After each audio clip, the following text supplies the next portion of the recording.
여러분 안녕하십니까? 광주 MBC 뉴스투데이 시작합니다. 먼저 오늘의 주요 뉴스입니다. 광주형 일자리 사업 정상화를 위해 광주시가 노사상생협약의 틀 안에서 노동계 요구사항을 최대한 수용하겠다고 밝혔습니다. 노동계가 화답해야 한다는 목소리가 커지고 있습니다. 광주 상공회의소를 비롯한 호남권 9개 상공회의소 회장단이 국가 균형 발전을 위해 4세대 원형 방사관 가습기는 한전공대가 위치할 나주로 결정되어야 한다고 주장했습니다. 광주 전남 지역의 일시 휴직자가 급증하는 등 코로나19 여파로 고용 위기가 심각해지는 상황에서 공공일자리에 지원자가 몰리고 있습니다. 5.18 민주화운동 기념일이 제주 4.3 추념일에 이어 전국에서 두 번째로 지방 공휴일로 지정됐습니다. 시동이 꺼진 광주형 일자리 사업을 되살리기 위해 광주시가 애를 태우고 있습니다. 노동계의 요구 조건들을 다 들어주겠다며 일단 대화 테이블로 돌아만 와달라고 호소하고 있습니다. 이계상 기자입니다. 광주형 일자리 사업이 한국노총의 협약 파기 선언으로 사업의 성공을 장담하기 힘든 상황으로 치닫고 있습니다. 사업의 중요한 축이 빠지면서 노사상생이라는 취지가 사라졌기 때문입니다. 광주시는 노동계가 요구하는 사항을 모두 수용하겠다며 공식적인 논의의 테이블로 일단 돌아만 와달라고 호소했습니다. 모든 사항에 대해서 논의할 자세가 돼 있고 2월 31일 협약에 배치되지 않는 한 다 수용할 그런 자세를 가지고 있습니다. 지난주에 국회의원 당선인들이 중재에 나선 데 이어 광주 지역 시민사회단체들도 노동계와 광주시를 차례로 만나서 광주형 일자리 해법 찾기에 힘을 보태고 있습니다. 시민사회 대표들은 광주시에 대한 노동계의 신뢰가 깨진 것이 가장 큰 문제라며 보다 전향적인 자세로 노동계를 달랠 방안을 찾아야 한다고 지적했습니다. 새로운 차원의 어떤 새로운 접근, 패러다임 이런 것들이 좀 필요해서요. 완전 혁신적인 그런 마인드와 접근이 좀 있어야 되지 않을까 그런 생각을 하고 있습니다. 네. 청와대 역시 광주형 일자리가 파국으로 치닫지 않도록 광주시와 한국노총 등을 상대로 물밑 협의 작업을 진행 중인 것으로 알려졌습니다. 광주형 일자리 성공을 위해서 전방위적인 노력이 집중되고 있는 가운데 노동계가 어떻게 화답할지 이목이 쏠리고 있습니다. MBC 뉴스 이계상입니다. 코로나19의 충격파가 고용시장에 직접적인 타격을 주고 있습니다. 지난달 광주 전남의 일시 휴직자는 통계 작성 이후 최고치를 기록했습니다. 일자리 가뭄 속에 공공 일자리에는 신청자들이 몰리고 있습니다. 송정근 기자입니다. 지난해 12월 공공기관 계약직 만료를 끝으로 4개월째 일을 구하지 못하고 있는 36살 김모 씨. 코로나19로 취업시장이 얼어붙은 상황에서 광주시가 공공 일자리 사업을 추진한다는 소식을 듣고 한걸음에 달려왔습니다. 제가 인터넷으로도 직접 워크넷에서 등록해놨고 지금 4개월째 접수를 해놨는데 연락 도착 없어요. 지원자는 많은데 지금 현재 실업자가 한 10,000명 넘다고 하더라고요. 역시 일자리를 구하지 못하고 있는 58살 김모 씨도 공공 일자리 신청을 위해 접수처를 찾았습니다. 너무 이제 아무것도 못 해먹으니까는 너무 답답하더라고요. 그래서 이제 아는 언니가 자기 딱 하니까 전화를 했더라고요. 이래서 시청에서 그런 거 있다 한 게 얼른 가봐라 해서 이제 지금 오늘 병원 도수치를 보고 지금 이 길로 오는 거예요. 지금.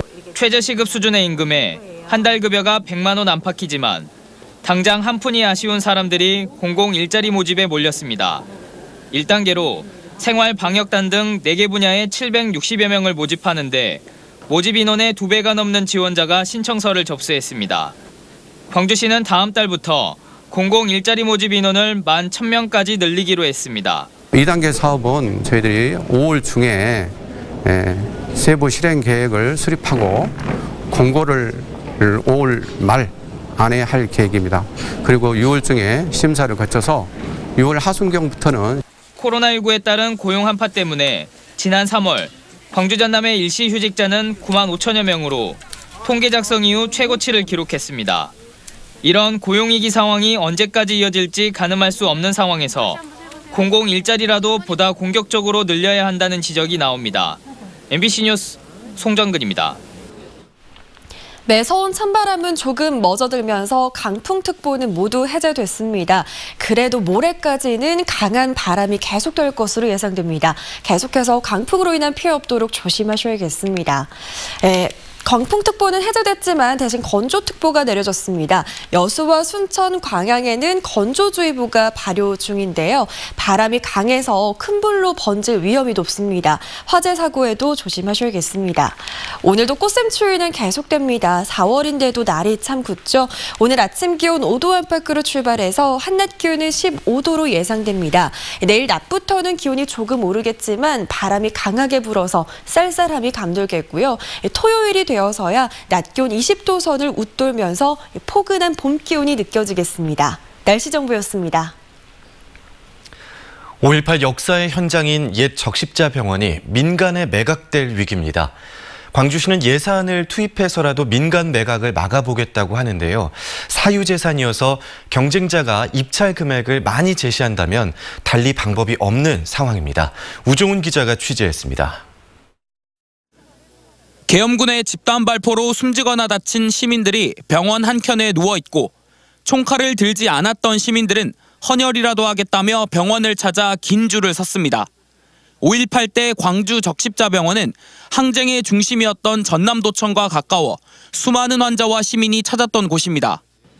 대동정신이 깃든 옛 적십자병원이 민간에 매각될 위기에 놓였습니다. 옛 광주 적십자병원의 민간 매각을 반대한다!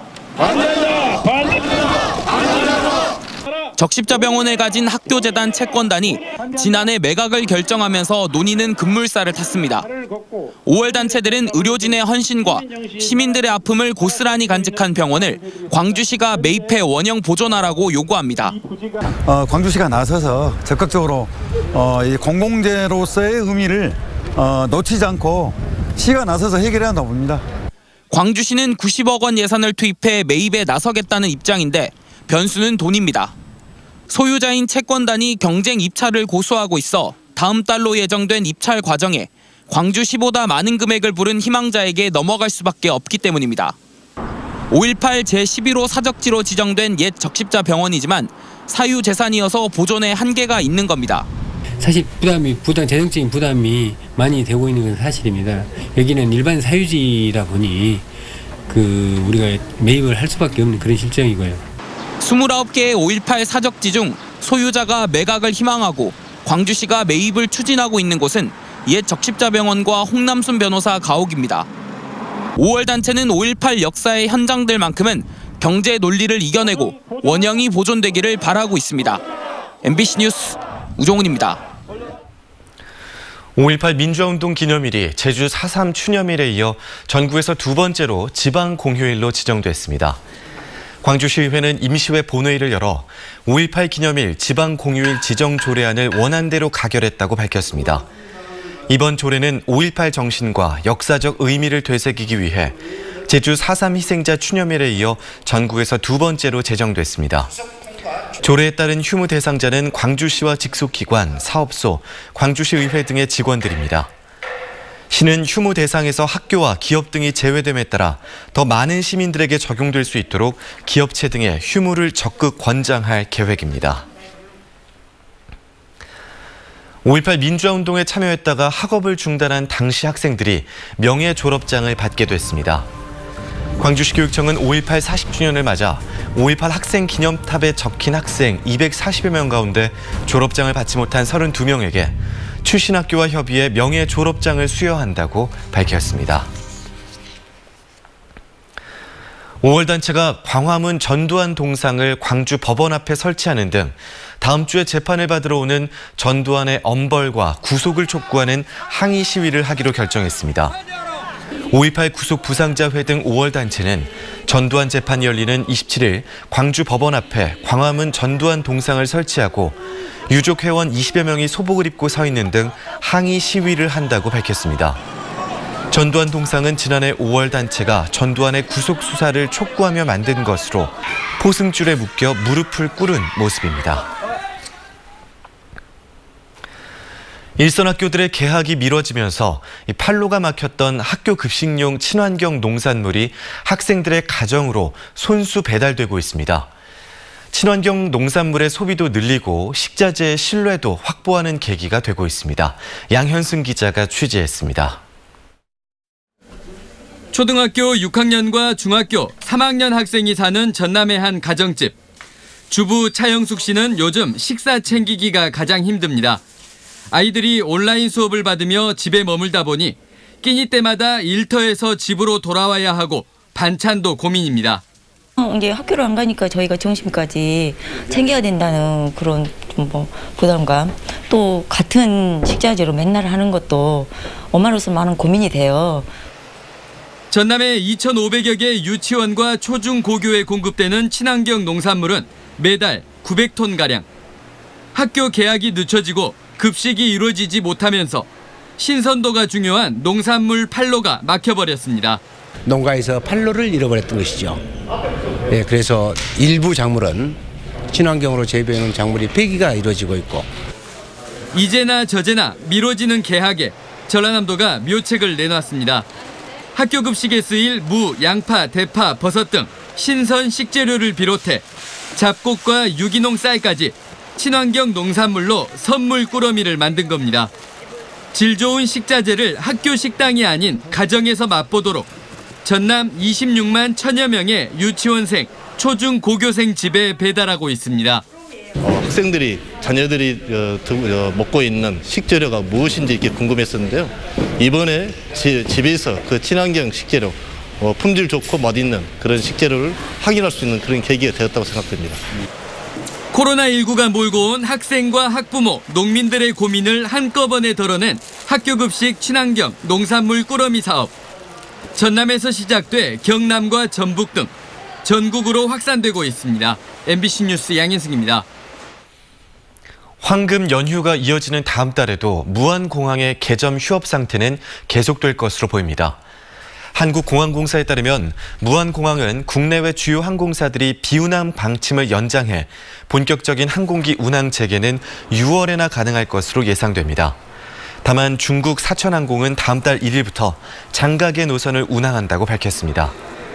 한국공항공사는 코로나19 확산세에 따라 항공사 방침이 수시로 변경되고 있다며 실질적인 운항 재개는 6월 이후에나 가능할 것으로 예측되고 있습니다. 어제 저녁 전남 여수의 대형 리조트 펜션에서 불이 나 객실 2개를 태우고 1시간여 만에 꺼졌습니다. 인명피해는 없었지만 인근에는 야산과 목재 펜션이 모여 있어 자칫 큰 피해로 번질 뻔했습니다. 강서영 기자입니다. 펜션 지붕에서 폭발하듯 불길이 솟구치고 불길 사이로 매캐한 검은 연기가 피어오릅니다. 전남 여수시 돌산읍의 대형 리조트에 위치한 목재 펜션에서 불이 난 건 어제 오후 7시쯤. 객실 내부에서 시작된 불은 삽시간에 옆 객실로 옮겨붙어 펜션 한 동을 모두 태웠습니다. 아저씨가 갑자기 문 두드리길래 불났다고 대피하라 그래서 처음에는 뭔 불이냐 싶어서 이제 봤는데 생각보다 큰 불이어가지고. 당시 불이 난 객실 투숙객 8명은 외출한 상태라 인명피해는 없었지만 인근 36개 펜션 객실에 머무르던 100여 명의 투숙객들이 긴급히 대피하는 소동이 빚어졌습니다.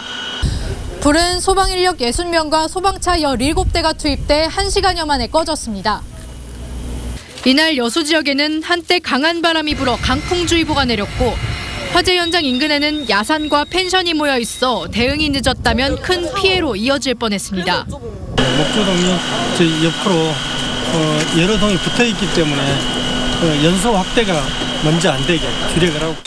불이 난 객실 투숙객들은 객실에서 인덕션으로 라면을 끓여 먹은 뒤 외출했던 것으로 전해졌습니다. 경찰과 소방당국은 오늘 오전 현장 감식을 통해 정확한 화재 원인과 재산 피해 규모를 조사할 예정입니다. MBC 뉴스 강서영입니다.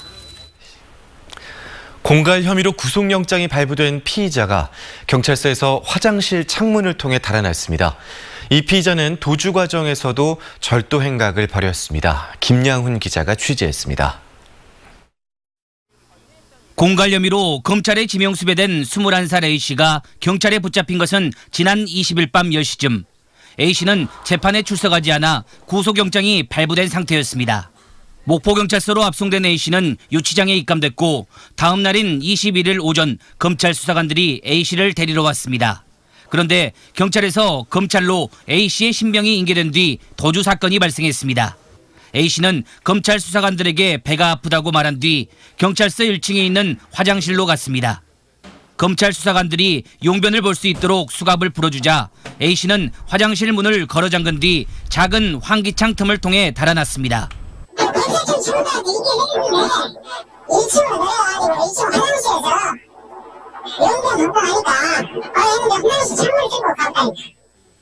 경찰 100여 명이 달아난 A씨 추적 작전을 펼쳤고 사건 발생 30시간 만에 A씨는 다시 붙잡혔습니다.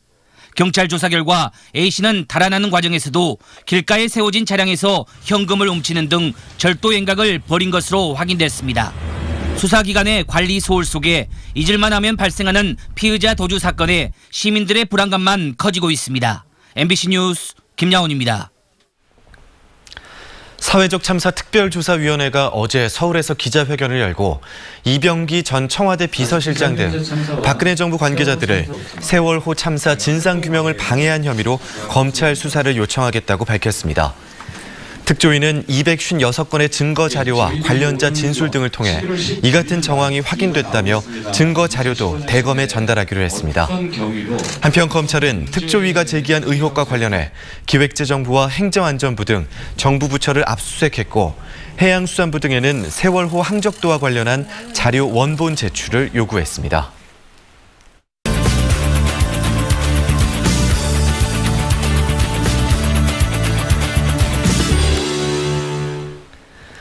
어느덧 5월이 다가옵니다. 광주 여성가족재단에서는 5.18 40주년을 맞아 새내기 작가들의 특별한 전시를 열고 있는데요. 어떤 이야기가 숨어 있을지 광주문화재단 이유진 팀장과 살펴보겠습니다. 팀장님 안녕하십니까? 안녕하세요. 네, 제가 새내기 작가들의 전시라고 소개를 해드렸거든요. 네. 어떤 전시인가요? 네, 5월 어머니 25명과 조각가 정진영 씨가 함께 준비했습니다. 내 안의 그녀 5월꽃이 활짝 피었습니다인데요. 지난 4년 동안 미술 창작 활동 진행 결과물입니다. 60여 점을 기획 전시로 선보이고 있습니다. 정진영 작가는 5월전과 세월호 특별전 등에 참여하는 등 예술을 매개로 한 사회적 활동을 활발히 하고 있는 작가입니다. 네. 북구청에 있는 평화의 소녀상 제작자이기도 합니다. 네. 전시 장소가 광주 여성가족재단 8층이네요. 네. 이 공간 소개도 좀 해주시죠. 네, 허스토리라는 전시장입니다. 2012년에 문을 첫 열었는데요. 네, 그동안 광주 지역 여성과 관련된 역사와 삶, 발자취를 짚어보는 아카이브 전시, 그리고 다양한 기획 전시, 공모 전시 등을 진행해 왔는데요. 이번 전시 또한 이의 일환입니다. 네, 한편으로는 이번 전시는 내적으로는 5월 강조의 아픔, 네. 그리고 한편으로는 한국 현대사에서 보기 드문 연대와 자치의 민주화를 직접 몸소 실천한 5월 어머니들의 작품이라 더욱 의미가 있는데요. 네. 앞으로도 지속적으로 진행할 5월 여성사 연구와 사업 진행의 연장선상에 있다고 합니다. 네, 그러면 주요 소재는 5.18 민주화운동 관련돼 있을까요? 네, 그렇긴 하지만 5월의 아픔도 있지만 네, 꿈 많고 발랄했던 어머니들의 내면 속 그녀가 작품 속에 고스란히 담겨 있습니다. 네, 미술 창작 활동을 하는 만큼은 누군가의 아내, 어머니를 넘어서 오롯이 나를 나타내는 예술적 심상이 돋보였습니다. 네, 우리 팀장님은 전시에 다녀오신 거잖아요, 직접요. 어떤 작품이 가장 인상 깊었습니까? 네, 기억에 가장 남았던 작품이라기보다는요. 작품 하나하나를 완성해 나가는 과정들에 담긴 사진들이 전시되어 있었습니다. 당시의 마음 상태들을 적은 글도 눈에 띄었는데요. 그렇지만 작품이라고 한다면은 내면 속 그녀의 스스로를 형상화한 꼬마 인형 전시가 있었습니다. 두 뺨에 볼 연지를 살구색, 분홍색 등으로 동그랗게 그려 넣어서 지난 시간의 설레임을 표현한 듯한 작품이었습니다. 네, 이번 전시는 5월 29일까지입니다. 네, 알겠습니다. 우리 광주 여성가족재단에서 5.18 40주년 기념 전시, 우리 5월 어머니들의 전시 오늘 소개해 주셨습니다. 광주문화재단 이유진 팀장이었습니다. 고맙습니다. 고맙습니다.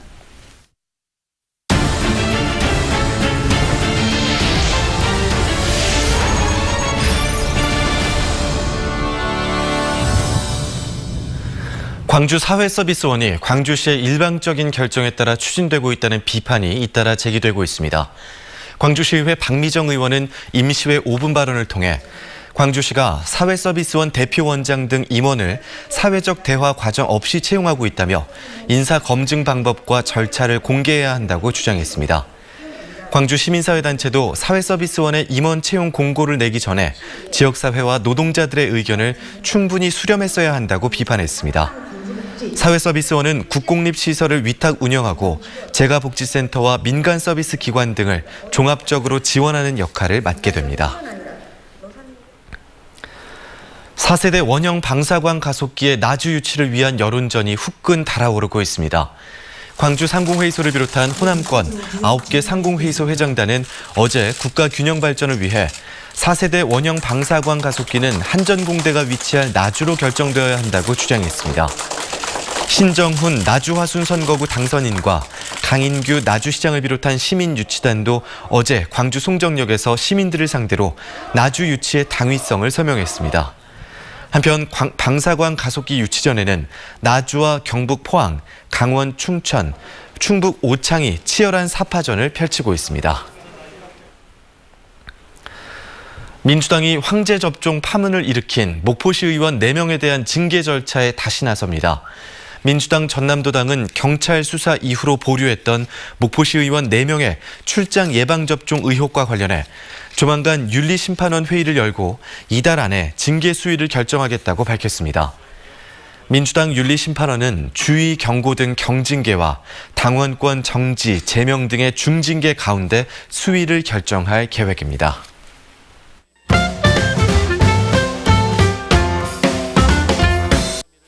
내일부터 27일까지 광주 광산구 상무대로변에서 승차 구매 형태로 넙치를 살 수 있습니다. 수협중앙회 전남지역본부는 코로나19로 어려운 양식업계를 돕기 위해 행사를 기획했다는데요. 수량은 매일 100개씩 총 400개가 준비돼 있고 넙치 1kg을 15,000원에 살 수 있습니다. 오후 2시부터 5시까지 공항역에서 극락교로 가는 방향 도로에서 만날 수 있습니다. 광주 양림동의 주차 홀짝제 구간이 2구간 더 늘어납니다. 남광주시장에서 양림동으로 진입하는 양림교 입구부터 펭귄마을 앞 오거리까지 백서로 120m 구간과 카페 상가 건물이 들어선 오기원길 250m 구간인데요. LED 표지판과 전광판 등을 설치해 늦어도 오는 6월부터는 시행할 예정입니다. 현재 양림동에서는 제중로에서만 주차 홀짝제가 운영되고 있습니다. 20대부터 70대까지 다양한 연령대의 예술 작가들이 코로나19를 극복하기 위해 힘을 모았습니다. 무등 현대미술관 특별기획전 가라카라 코로나19 전시가 어제부터 열리고 있는데요. 코로나19 사태의 심각성뿐 아니라 극복 희망도 담은 회화, 판화, 사진 작품을 오프라인과 온라인으로 선보입니다. 5월 31일까지 만날 수 있습니다. 서로 다른 관심사와 삶의 방향을 가진 가족들의 모습이 거대한 옷깃들로 시각화되고 아이가 생기기 전과 후의 변화는 거대한 아기의 모습과 함께 표현됩니다. 가정의 달 기획전 어떤 가족의 기록이 광주 신세계 갤러리에서 이번 주 금요일부터 한 달간 진행되는데요. 작가들이 해석한 가족의 모습을 둘러보고 그 의미를 되새겨보는 것도 좋겠습니다.